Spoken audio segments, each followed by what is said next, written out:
Olá, gente, boa noite. Vamos começar a live de hoje. Hoje a gente vai falar sobre direitos do paciente oncológico.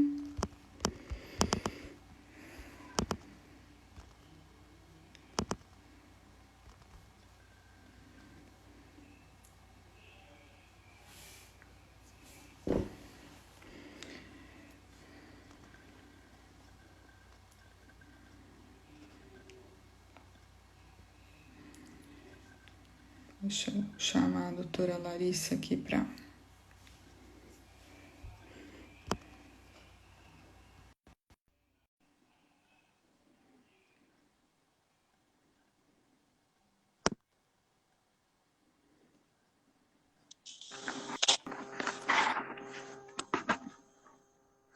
Oiê, Oiê, tudo certo? tudo bem, e você? Tudo bem.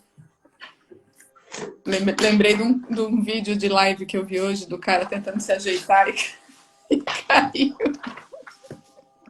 Eu vi! Que dó! Cara, que ficou lá. Ai, Ai, ai. Antes da gente começar, nem vou rir, né? deixa eu só dar um recado. A Claro. gente fez algumas ações essa semana por conta do Dia de Doar, que foi ontem. Na verdade, o Dia de Doar não era ontem, ele será dia 1º de dezembro.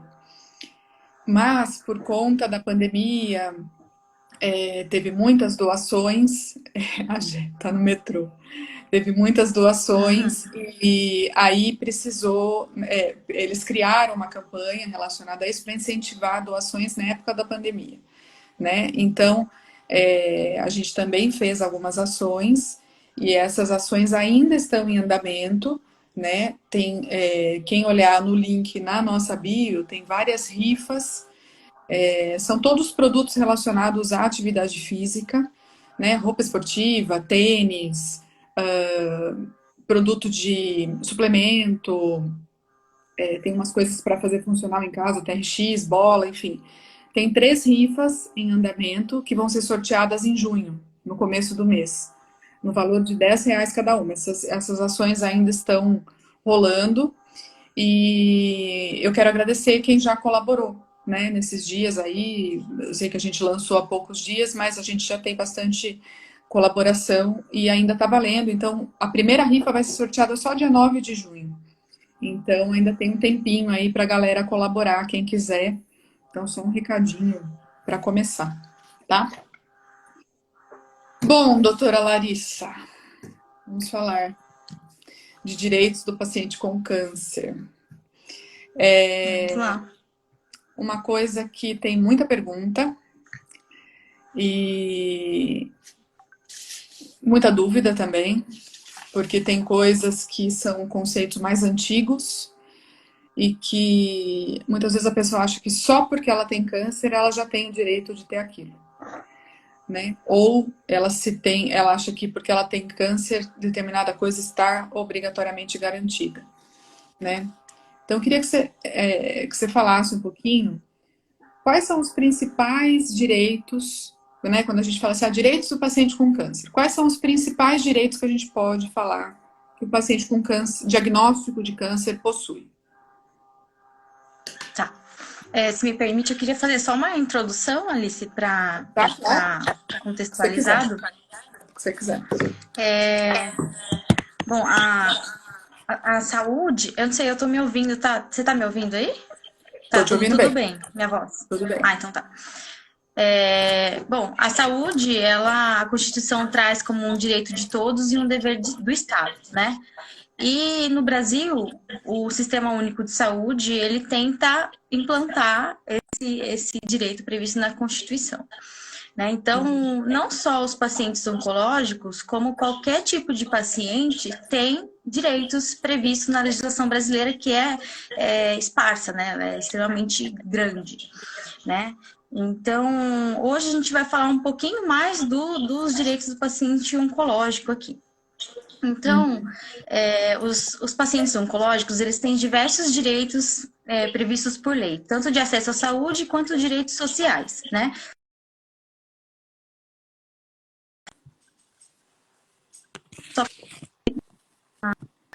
dinamicidade para o assunto. O primeiro que eu gostaria de citar aqui é o atendimento multiprofissional no SUS, que além do mastologista e do oncologista... Tá me ouvindo bem? Tô te ouvindo. Então, além do oncologista e do mastologista, o paciente com câncer ele tem acompanhamento, tem direito a acompanhamento com outros profissionais, né? Então, psicólogo, nutricionista, fisioterapeuta. Então, isso é muito importante para o tratamento. Acho que até a doutora pode falar melhor que eu. Para a evolução do tratamento, o quanto isso é importante, né? Sim, não tem tratamento de câncer sem equipe multidisciplinar. Né? Então, assim, esse é um dos direitos, né? Outro que a gente pode citar aqui é o acesso a medicamentos, que não é só paciente oncológico, né? Todos os pacientes aí que vêm a usufruir do SUS têm acesso ao medicamento, que são prescritos pelo médico credenciado, desde que estejam previstos no rol do SUS, que são medicamentos já previamente avaliados, tem uma equipe técnica própria para isso, né? E esse rol ele pode ser pesquisado no próprio site do Ministério da Saúde facilmente pelos pacientes, né? Então, outro direito do paciente com câncer que a gente pode citar aqui também é o tratamento em até 60 dias no SUS. Então, a partir do diagnóstico da neoplasia maligna em laudo patológico, em até 60 dias o paciente tem o direito de iniciar o tratamento para o câncer, né? Caso esse prazo seja desrespeitado, né, porque é o prazo máximo, né?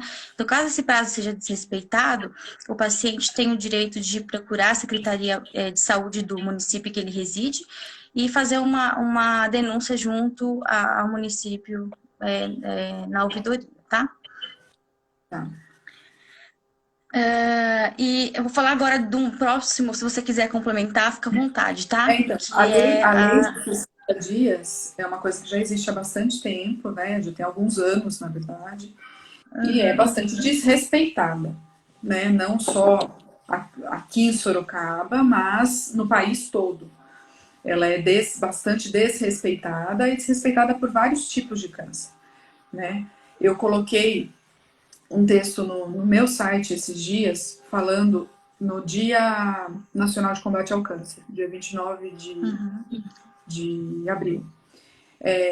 E eu citei todas essas leis relacionadas ao câncer, né, do câncer de mama em específico, né, e falei da lei dos 60 dias, né, apesar de não ser específica do câncer de mama, mas porque tem super a ver, ela tem acho que desde 2012, se não me engano, e tem uma pesquisa da Fundação Laço Rosa, onde só no Rio de Janeiro, onde só em torno de 20% dos pacientes conseguiam ser atendidos no prazo de 60 dias.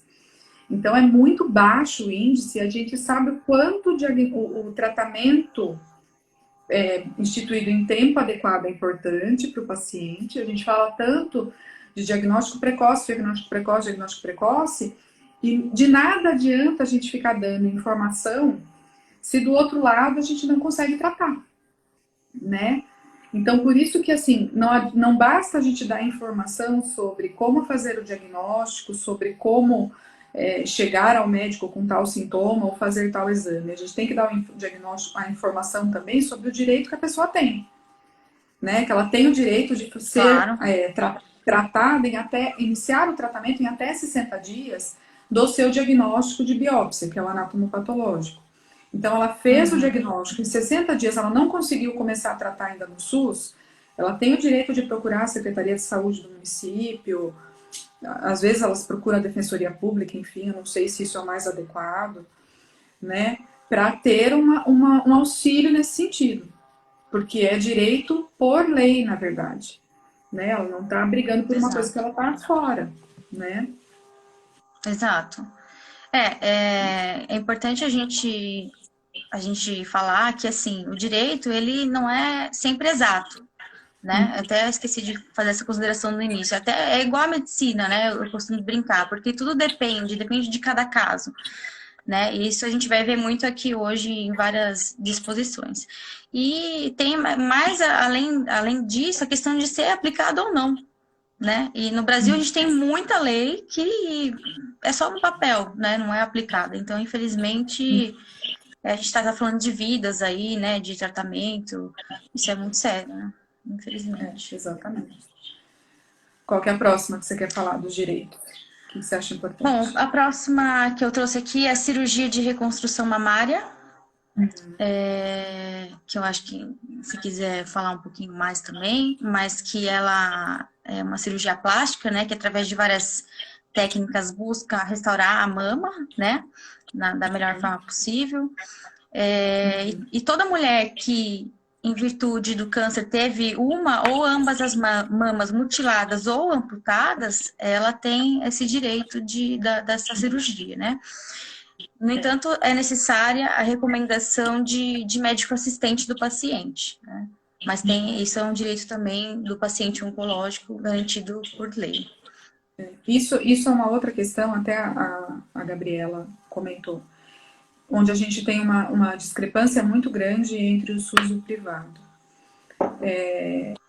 E no sistema privado, a gente não tem muito problema com isso, né? É muito difícil a paciente que tenha uma dificuldade para realizar uma cirurgia de reconstrução de mama, desde que ela tenha indicação para fazer, claro. Agora, no serviço público, a gente tem uma proporção muito pequena de mulheres que conseguem fazer. E apesar de ser lei há bastante tempo também. Sim. E isso ocorre, segundo a Sociedade de Mastologia, porque faltam serviços disponíveis para reconstrução de mama. Nos serviços que existem, muitas vezes, existe problema de licitação de material, aí já entram problemas de gestão, enfim. São outras coisas que muitas vezes a mulher não consegue fazer, né? Então, assim, não é só a questão de não ter serviço suficiente. Muitas vezes o próprio serviço que é credenciado para fazer não tem a estrutura que ele teria que ter para fazer, né? Então, realmente é uma coisa que, onde a mulher quer fazer no SUS, esse é uma das questões que eu acho que elas mais acabam brigando, e onde existem as filas maiores, né? Porque realmente elas não conseguem fazer. É bem complicado no serviço público. A gente ainda tem uma taxa alta de mulheres que fazem a mastectomia, que é a retirada da mama, sem reconstruir. Ou que vão só para uma reconstrução tardia, né? Num segundo tempo, sem ser imediata, né? Que é um direito delas. Né? E a gente sabe que até do ponto de vista emocional é interessante, né? Sim. Porque ela já sair com a mama reconstruída, né? Não, com certeza, né? Não tem... Que mais? É muito triste, né? Mas bom, outro também aqui garantido é acesso à mamografia a partir dos 40 anos no SUS, né? Então, a lei garante que as mulheres acima dessa faixa etária possam fazer esse exame anualmente. Se houver uma mulher que não esteja nessa faixa etária e tenha sintomas que indicam, né, a presença de alguma malignidade ou câncer, né? Ou que haja um histórico na família bem próximo, também possam ser indicados para fazer esse exame, né? Que não é muito agradável, né? Mas é essencial. Mas é essencial, né? Infelizmente... É uma coisa que pode salvar a vida dela, né? Com certeza. Né? Bom, direitos sociais, a gente pode tratar aqui a isenção do IPTU. É uma previsão... É importante a gente dizer que o IPTU, por se tratar de um imposto municipal, não há uma legislação de abrangência nacional que trate desse assunto. Então, depende do município que a paciente ou o paciente reside, ter ou não essa legislação. Então, ele tem que buscar junto ao município se tem ou não essa legislação, né? E até achei legal que a Oncovidas... Por exemplo, né? Desculpa, Aqui em Sorocaba não tem. Então, Aqui em Sorocaba e não eu tem. Eu vi aqui na Oncoguia que eles têm, inclusive, um trabalho de advocacy, né? Junto aos pacientes, em que o paciente solicita com essa legislação, né? E eles ajudam no requerimento. Então, achei bem Uhum. legal o trabalho que eles fazem. Uhum. Bom, a gente também tem isenção de impostos para aquisição de veículos adaptados, que depois acho que a gente vai falar um pouquinho melhor, Sim, sim, né? a gente vai falar. Isenção de imposto de renda, Tá. que ela é um pouquinho mais complexa, porque não são todos os casos em que há isenção de imposto de renda de pacientes oncológicos. Isso é uma coisa que Então, eles pensam geralmente, que todo mundo tem isenção de imposto de renda. Isso é uma das uhum, dúvidas importantes. Os pacientes em geral pensam que só o fato de ter um diagnóstico oncológico me dá isenção de imposto de renda, né? E não é na bem assim. verdade, não. Não, é. Na verdade, tem dois requisitos, né? Tem a ser portador de neoplasia maligna e os rendimentos, eles têm que ser relativos à aposentadoria, pensão ou reforma. Então, tem que haver esses dois requisitos concomitantemente, senão não há a possibilidade de isenção de imposto de renda. Então, na verdade, a isenção de imposto de renda na aposentadoria ou em pensão. É só para quem já é aposentado ou pensionista, Isso, né? isso. Para quem Depois a gente vai está falar um pouquinho. trabalhando, não vale, né? Depois a gente Não vai vale. detalhar, mas para quem está trabalhando, não vale. Isso. Tá?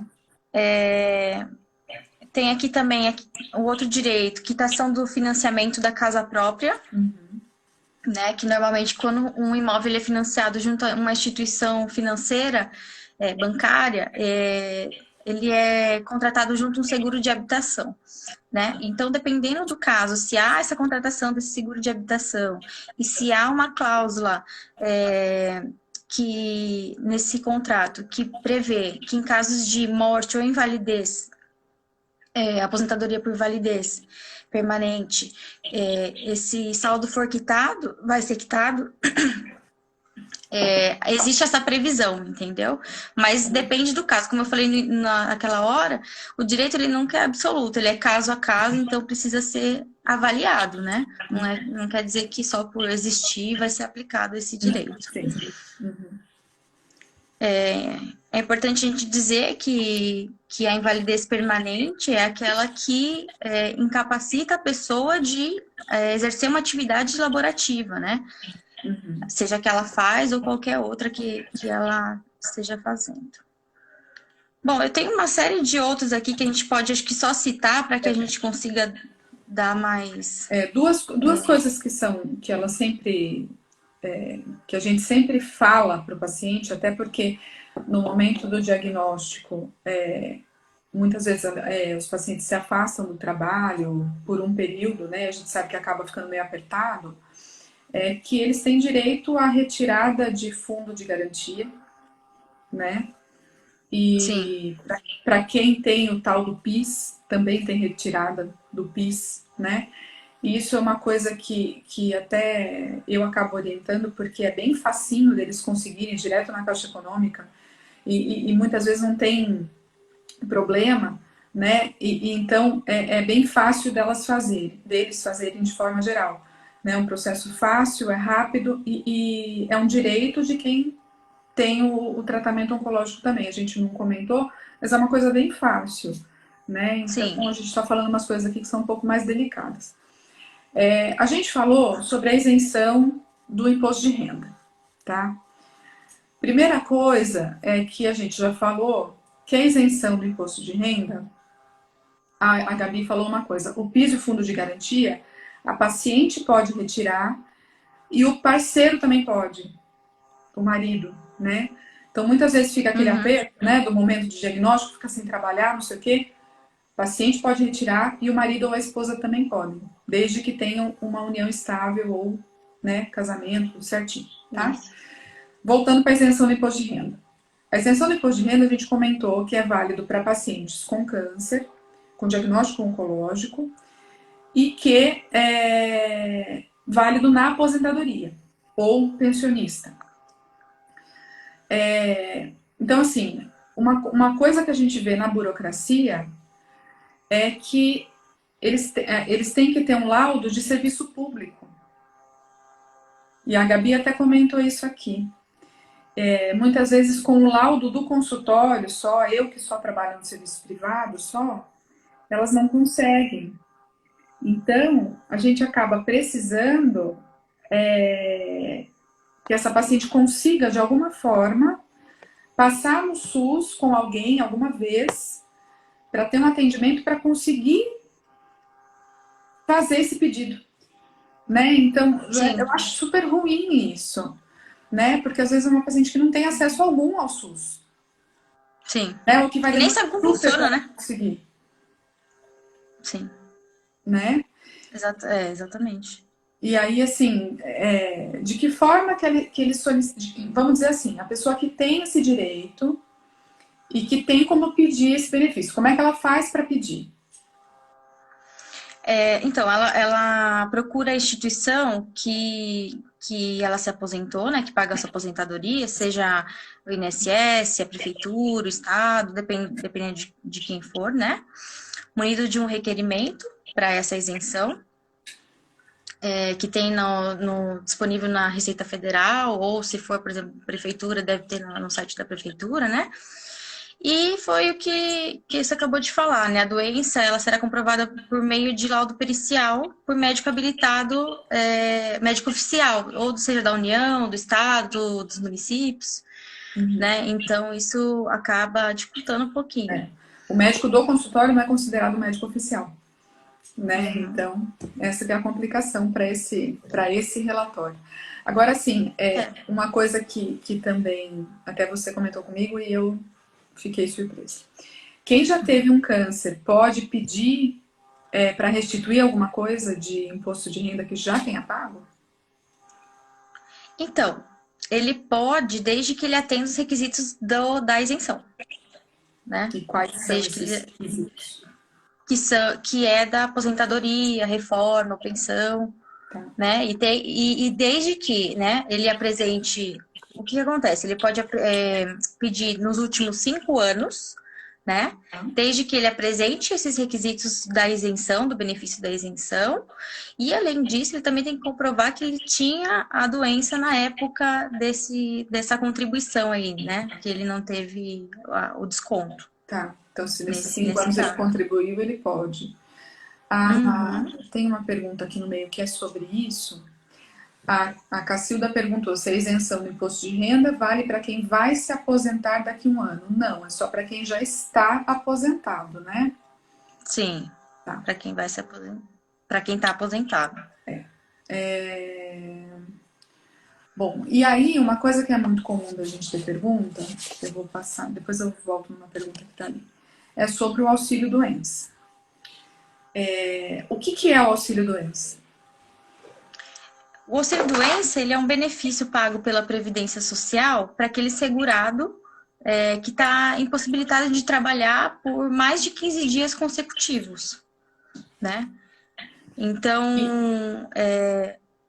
normalmente o paciente oncológico, em razão do tratamento, dos efeitos adversos desse tratamento, ele precisa se afastar do trabalho, né, das atividades laborais dele. Então,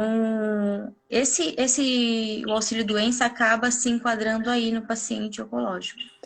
Mas é obrigatório que o paciente oncológico, assim, só o fato de ter câncer não quer dizer que ele vai receber. Depende, Não, não é só o diagnóstico, né? O não, CID de câncer não garante. Depende não. do tratamento, né? Depende, quando ele entra no INSS com o pedido de auxílio-doença, né? Ele passa por uma perícia médica que comprova se ele está apto ou não, temporariamente incapaz para o trabalho, né? Por um período superior de 15 dias, né? Que é o que a legislação traz. Então, tanto seja por um acidente, seja por uma outra doença, ou seja por o paciente oncológico, ele vai passar por essa perícia Então, depende dessa decisão aí que a gente vê hoje em dia que está cada vez mais difícil, né? Sim. O INSS. E quem solicita o auxílio-doença, quando é que ele começa a receber? Quando ele tem carteira assinada, o segurado tem carteira assinada, os primeiros 15 dias, quem paga é a empresa, e a partir do 16º, isso, é o empregador, e a partir do 16º dia é o INSS. Já quando não tem carteira assinada, né, ele faz o requerimento no INSS, e aí vai depender de quando ele solicitou, né, se é desde a data do diagnóstico ou desde do requerimento, aí depende de caso a caso. E quando tem casos, principalmente aí, né, paciente oncológico, às vezes tem alguma complicação que não pode ir até a perícia. Como é que funciona essas situações? Então, se ele não puder comparecer até a perícia, ele teria que remarcar essa perícia em até 3 dias úteis, né, que eles dão. Se o paciente for acamado ou tiver internado, aí ele tem um prazinho maior, que é de 7 dias, né? Podendo até um procurador pedir essa prorrogação para ele. Se ele não pedir essa prorrogação, na verdade, o reagendamento ou o cancelamento, ele vai ficar, digamos que, impossibilitado de requerer o benefício pelos próximos 30 dias. Então, é importante observar o prazo para Tentar não reagendamento perder, né? para não perder. E é possível, né? Eu pedir um benefício uma vez, ganhar por um prazo e isso ser prorrogado, né? Não quer dizer que eu ganhei só um e acabou. Não, não.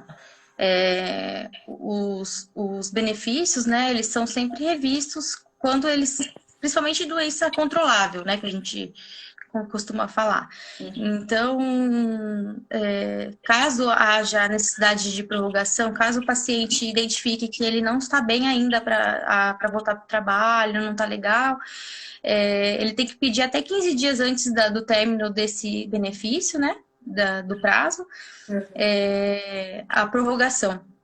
E aí, acredito que vai passar de novo para uma perícia, para ser definido ou não esse benefício. A gente tem algumas situações que eu também já tive com paciente que os auxílios foram negados. E aí, né, muito paciente quer entrar com recurso. Como é que eles fazem para fazer isso?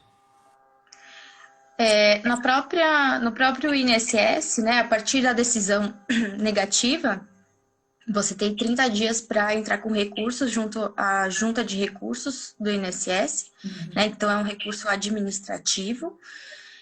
Caso esse recurso administrativo seja negado, dependendo do caso, né, pode ser ingressada com a medida judicial cabível, né?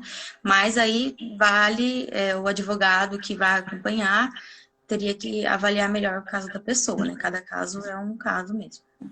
Tem um benefício que às vezes muitos pacientes oncológicos desconhecem e que assim, principalmente aqui na nossa região que não tem nada em volta da gente, é super interessante que eles conhecessem, né?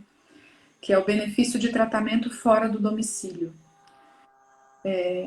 E o que é esse tratamento fora do domicílio, esse benefício, né? E quem que pode fazer uso disso? Bom, o tratamento fora do domicílio, ele foi instituído por uma portaria do Ministério da Saúde, né? A portaria número 55. E ela é uma ajuda de custo ao paciente e algumas vezes ao acompanhante, né? Para que ele faça esse tratamento fora do município ou até mesmo do estado em que ele reside, né? Pode ser que onde ele no domicílio dele não tenha o tratamento adequado, então ele foi direcionado para outro atendimento. E aí, o que acontece? Quem tem acesso, quem tem essa possibilidade, são pacientes que são atendidos na rede pública ou conveniadas do SUS, né? A solicitação ela é feita pelo médico assistente do paciente nas unidades do SUS, né? É tudo direcionado. Tudo via SUS. Tudo via SUS. Já com relação se o acompanhante pode ou não, também é uma série de requisitos que a lei traz, né? A gente tem que lembrar que recurso público, ele é estritamente direcionado para ações e tem legislação, assim, para tudo, né? Para que o recurso não seja desviado, mal gasto, que infelizmente a gente vê todos os dias aí. Sim. Eles vão ver muita necessidade do acompanhante, né, com o paciente. Né? Se é um paciente que consegue se deslocar, consegue ter um tratamento que ele pode vir sozinho, né? Sim, Então vão ver tudo isso sim, tem. também, né?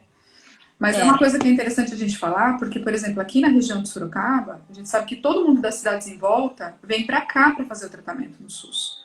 E são pessoas que muitas vezes não sabem desse direito, né? Então, o pessoal tem esse direito aí, né? Então, Exato, bora ficar atento com isso.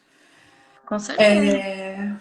Bom, e uma coisa que eu acho que antigamente, isso que eu vou te perguntar, era mais comum das pessoas pensarem naturalmente. Hoje em dia mudou muito, graças a Deus, e eu acho que a tendência é que cada vez mude mais.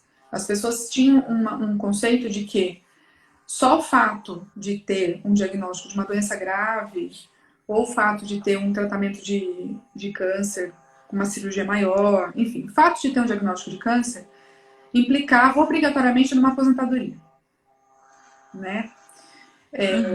E que isso geralmente era uma aposentadoria por invalidez, né?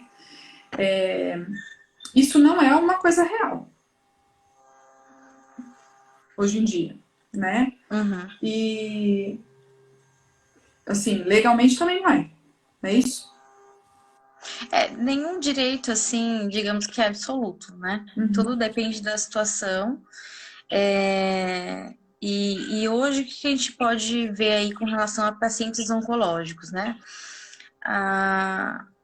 Existe uma avaliação, novamente, né, da perícia médica, se essa incapacidade laborativa do paciente oncológico, ela é definitiva, né? Diferente do auxílio doença, que ela é temporária, que a gente falou acima de 15 dias, essa incapacidade, ela é definitiva. Então, assim, não teria como a pessoa trabalhar nem no posto dela, nem com outra atividade, realmente, porque está incapacitada. Sim. Aí sim é possível, né, ser viável a aposentadoria por invalidez. E aí, até vi uma pergunta aí, se eu puder já responder, o portador de câncer, ele terá direito ao benefício independente do pagamento de 12 contribuições, desde que ele esteja na qualidade de segurado no regime geral da Previdência, quando o surgimento da doença, né? A Previdência Social, ela tem... não tem direito ao paciente que, ao se filiar à Previdência, já era portador que geraria o benefício, no caso da Como aposentadoria. pré-existência, né? Como pré-existente, exato. Tá. Eu acho que a questão da invalidez é interessante a gente falar, porque muitas vezes a pessoa teve uma doença e ela não pode voltar a trabalhar, de repente, na mesma função que ela exercia antes. Eu estou falando isso tanto pelo câncer como para qualquer outra questão, né? Então, de repente, né, você teve um problema, estou chutando qualquer, e você precisa se reabilitar, e na sua função você não pode voltar mais, mas você pode voltar numa outra função. Então, se for possível, você pode solicitar, através da sua chefia, da sua coordenação, do médico do trabalho da sua empresa, uma readequação funcional, né? Uma mudança de posicionamento dentro do seu local de trabalho, para que você continue trabalhando. Você não é necessariamente uma pessoa inválida, você só é uma pessoa que não consegue mais exercer a função que você exercia antes, mas você continua estando apto ao trabalho.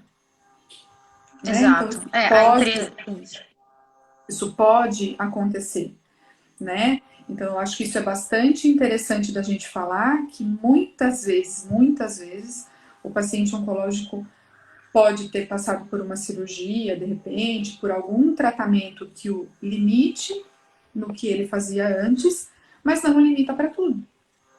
Ele pode perfeitamente continuar trabalhando, continuar fazendo um monte de coisa, numa nova função, numa nova adaptação, né? Então, eu já precisei solicitar isso para pacientes, a gente já precisou fazer isso, tive resultados positivos e tive resultados negativos. Tive empresas que simplesmente mandaram o paciente embora, né? Tive empresas que foram super legais. Sim. Então, isso vai do empregador, na verdade. É, Querer ajudar. infelizmente isso existe, né? Não só a esfera pública descumprir, não sei, acho que até preceito mais que moral, né? Não só legal, mas mais moral. Mas infelizmente a gente tem empresas. Eu acho que todo mundo, né, sei lá, pode ter uma situação dessa e não custa, né? A gente Não, tentar ver o que está ao nosso alcance, né? Enfim, se é uma sim, sim. situação que não está ao alcance, tudo bem, mas se tiver, né? Não, e hoje em dia, né? Antes o câncer era parecia tão distante da gente, né? Nossa, aconteceu com o primo, do amigo, enfim. Mas hoje a gente vê diariamente as pessoas Sim. descobrindo. Não tem como, assim, a gente até fechar os olhos para essa realidade, né? Eu acho que, né, cada vez mais comum e uma coisa muito importante, é cada vez mais comum com as pessoas vivendo mais depois da doença e com qualidade, né? Cada vez mais os empregadores vão precisar conviver com pessoas que passaram pelo tratamento oncológico, se curaram, se recuperaram e voltaram a trabalhar, né? Passaram pelo auxílio doença, se recuperaram e voltaram para o mercado de trabalho. Então, esse retorno ao trabalho é que essas pessoas precisam estar preparadas. E as empresas não estão preparadas para isso. Porque elas estavam acostumadas, as pessoas a ficarem afastadas e aposentar. Então, tanto que assim, várias ONGs de oncologia estão se preparando as empresas e preparando os funcionários para isso, para esses retornos ao mercado de trabalho, né? Porque nem as empresas sabem como agir e nem os funcionários sabem como agir. E não estou dizendo assim só os Exato. funcionários que tiveram câncer, mas os colegas que vão receber aquela pessoa de volta, né? Aquela pessoa é uma pessoa normal, Exato. entendeu? É uma pessoa normal, é uma pessoa que viveu o câncer, que se curou e que está voltando, com certeza, uma pessoa muito melhor do que saiu dali. Então, assim, Com recebam certeza. ela de volta, abracem ela de volta, não fiquem cultivando o câncer ali. A vida segue muito melhor do que ela era antes, entendeu? Então, isso tudo, eles têm que saber como viver, né? E existem algumas ONGs dedicadas a isso, e eu acho que a gente tem que se preparar e preparar as empresas para isso, daqui para frente. Um desabafo. Concordo plenamente. Não, mas eu concordo plenamente, porque é a saúde mental do Exatamente. trabalhador tá dentro, né? É a Não saúde tem. mental do ambiente da empresa, né? Exatamente. Bom, uma outra coisa que elas perguntam muito é sobre a isenção de imposto de veículo. Se é só pelo diagnóstico de câncer, como que elas fazem, se é pelo fato de ter alguma coisa de PCD, como que é? Então, na verdade, assim, o portador de neoplasia maligna, ele pode, né? Ele tem direito à aquisição de veículo adaptado, né? E a isenção de alguns impostos, que são o IPI, ICMS, IPVA e IOF. Só que para cada imposto tem as suas particularidades e regrinhas, Sim. né? Então depois até posso fazer um documento mais completo e para você Legal. disponibilizar, porque são muitas regras para cada tipo de imposto. A gente vai montar com calma Mas depois a cartilha da Maple. Vamos? não, legal. Bora. Pronto, já fiz a proposta. Na verdade, o que eu percebo nas minhas pacientes no consultório é que às vezes vai muito de quem elas passam na perícia. Uhum. né? Porque assim, a paciente, ela tem que comprovar uma limitação para ela conseguir comprar o carro. Se ela não tiver nada de limitação, se o cara que está lá fazendo a perícia achar que ela não tem limitação alguma, ele não vai dar. Se ela tiver, né? Então, assim, se elas não tiverem comprovação alguma de limitação, eles não vão dar. Então, quando Sim. elas pedem o laudo para ir fazer a alteração lá no Detran que elas precisam fazer, eu já falo para elas: olha, vocês vão fazer o processo, pode ser que você consiga, pode ser que você não consiga. Porque é uma doideira. Então, assim, direito você tem, mas não quer dizer que você vai conseguir, É, né? Porque são várias nuances que podem acontecer, sim, né? sim. Então, Cada assim, caso se é um caso. acharem que você tem a limitação, você pode conseguir. Só o fato de você ter tido não quer dizer que você não vai conseguir. Tem que ter habilitação, né, Cacilda? Tem que ter habilitação porque a primeira coisa que você tem que fazer, que elas fazem, é alterar o tipo da habilitação no Detran. Sim. A primeira coisa que tem que fazer, tem que alterar o tipo da habilitação no Detran, fazer uma habilitação especial, e aí, com base nessa habilitação especial, você consegue comprar o carro com algumas isenções. É como se fosse a habilitação do PCD, do portador, Exatamente. né? Então, tem essas diferenças, tá? Uma coisa que eu já passei com o paciente também é assim: o paciente que só pelo fato de ter tido um câncer. Só o diagnóstico oncológico, ele entra como PCD para concurso público, para vaga de emprego, etc. Na verdade, assim, o paciente com câncer, né, até é importante fazer uma introdução, existe uma grande pergunta se eles podem participar de concurso público. Por quê? Uhum. Existe uma etapa do concurso público que é exame médico, né? Então, normalmente, essas pessoas que são pacientes oncológicos, elas são reprovadas nesse exame, né? Que já sabem da doença, elas são reprovadas porque a administração pública entende que isso vai onerar a máquina pública, né? Porque ela está recebendo um servidor que vai sair mais vezes para tratamento, etc, né? Então, existe esse entendimento.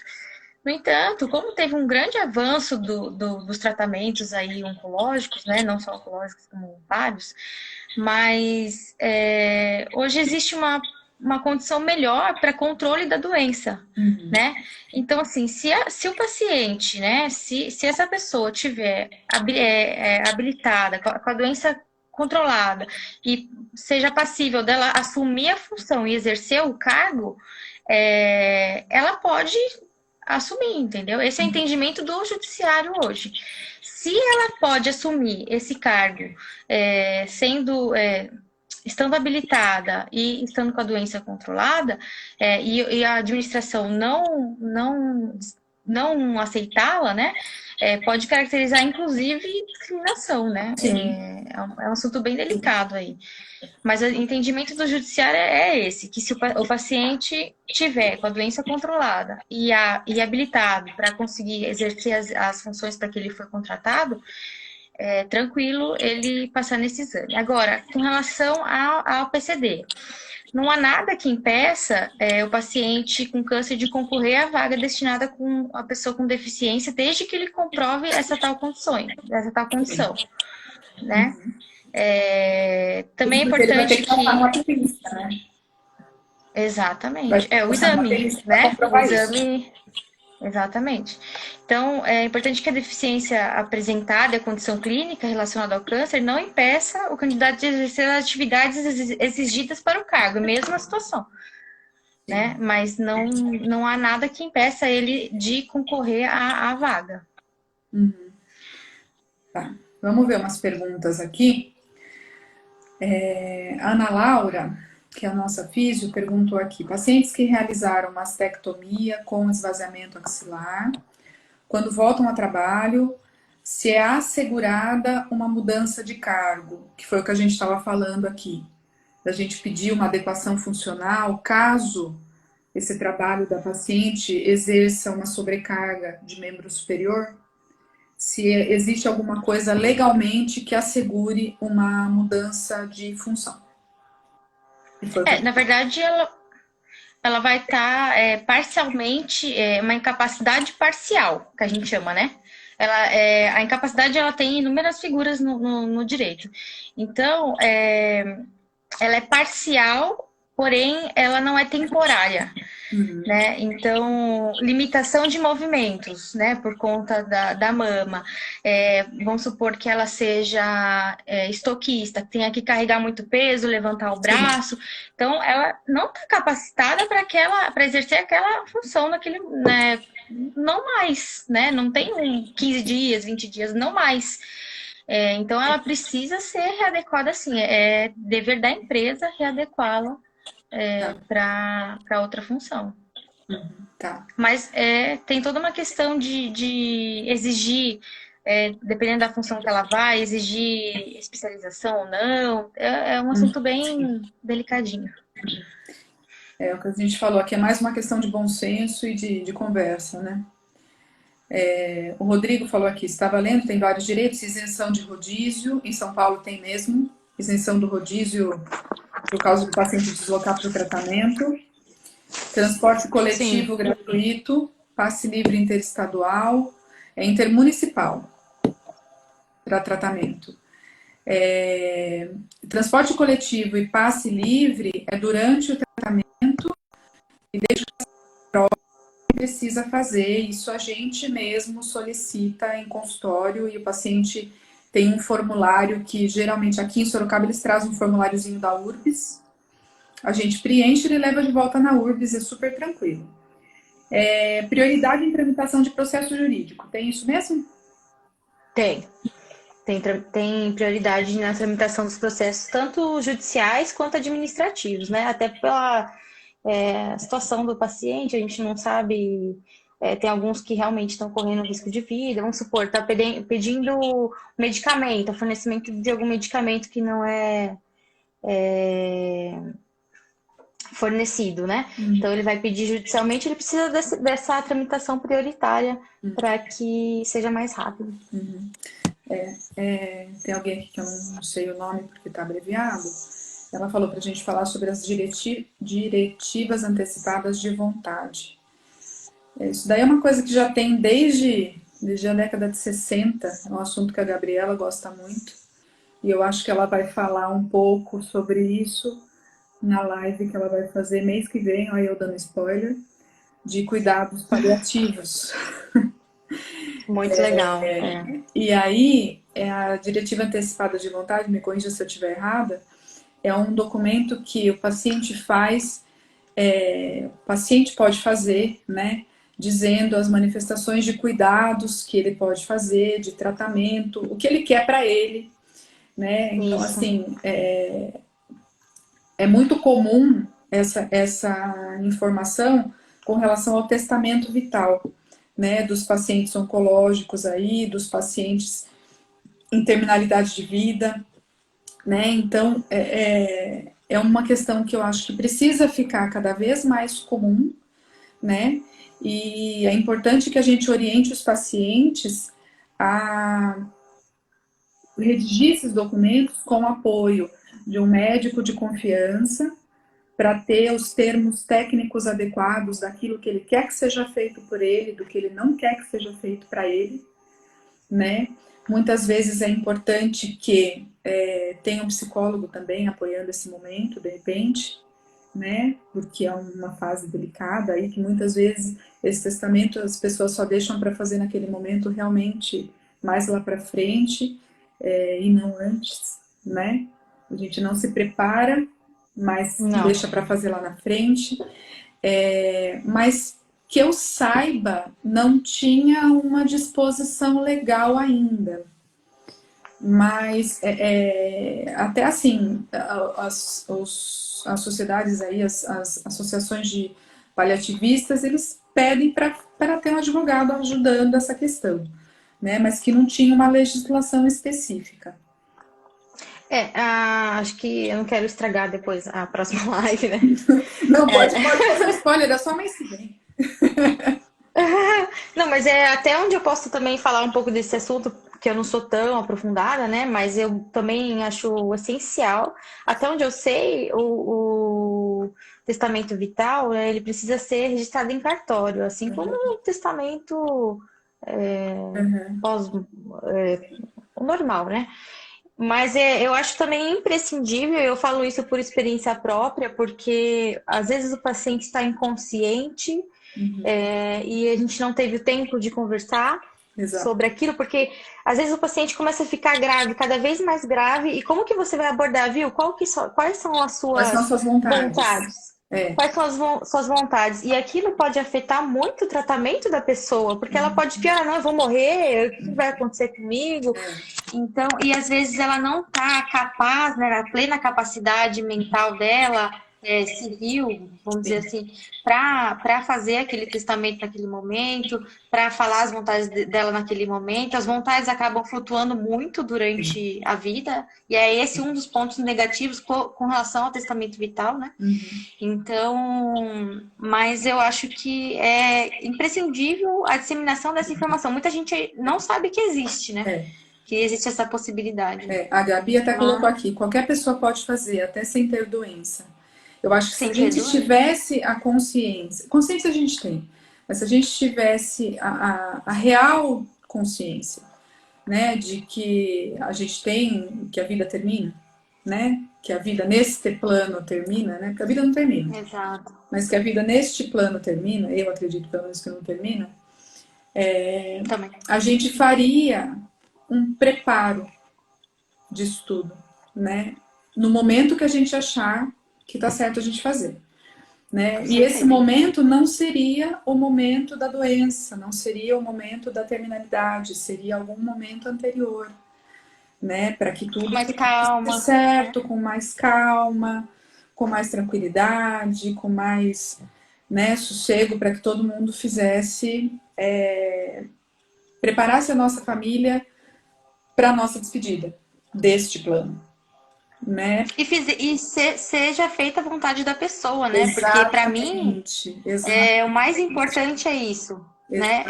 exatamente. Eu falo isso que eu falei por experiência própria, porque eu fico com a consciência, poxa, será que a vontade da pessoa foi feita? Né? Uhum. Será que realmente o que precisava ser feito era o que ela queria ou não? Então, isso até facilita para quem é família, né? Quem é familiar da pessoa. Eu acho que a questão do testamento realmente, apesar de nos Estados Unidos ser uma coisa desde 1960, sei lá, por aí, aqui a gente não tem esse conhecimento, né? Não tem essa cultura, talvez pela cultura ser latina, não sei, pela cultura brasileira mesmo, por não ter, eu acho que a gente não tem o hábito de falar sobre a morte. Então, eu Sim, acho que é por isso que a gente não faz. Né? Mas é importante a gente falar sobre isso e eu acho que a pessoa tem que ter a orientação do médico dela, de um advogado para poder fazer o registro desse documento adequadamente, por mais que as legislações sejam controversas ainda. Né? E eu acho que é super importante falar sobre isso sim, e é um direito do paciente com oncológico certeza. expressar a sua vontade em qualquer momento do seu tratamento, do que ele quer fazer, seja no começo do tratamento, seja no meio, seja no fim da sua vida nesse plano e, né, e a gente fazer o que seja melhor para ele. Né? Exatamente. Vamos ver o que mais. Eu acho que a Gabi está falando aqui que a gente falou do direito ao transporte. É só durante o tratamento. Paciente que está só em acompanhamento, que vai só nas rotinas, não tem direito. Né? Mesmo Uhum. porque a pessoa deve ir na consulta a cada 3 meses, se tiver o transporte, a gente passeia todo dia de graça. Né? E eu acho que é só de pergunta, acho que o Instagram vai cortar a gente daqui a pouco. Quer falar mais alguma coisa? Agora Eu queria agradecer. você tem compromisso de fazer o manual da Mapofree agora. Pode deixar.